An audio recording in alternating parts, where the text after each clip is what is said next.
Lahat ng nilikhang may buhay ay sadyang makakaranas ng kamatayan. Ang banal na Quran ay nagsabi, bawat isa ay makalalasap ng kamatayan.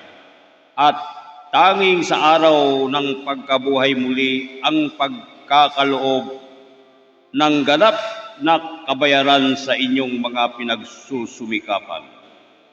At sino mang iniligtas sa apoy ng impyerno at tinanggap pumasok sa paraiso. Katotohanan na siya ay nagtagumpay at ang buhay sa mundong ito ay isang lamang mapandinlang na kagalakan. Quran chapter 3 verse 185. Kaya maliwanag ang sabi ng Diyos sa talata ng Quran, lahat ng nilikha ay mamamatay.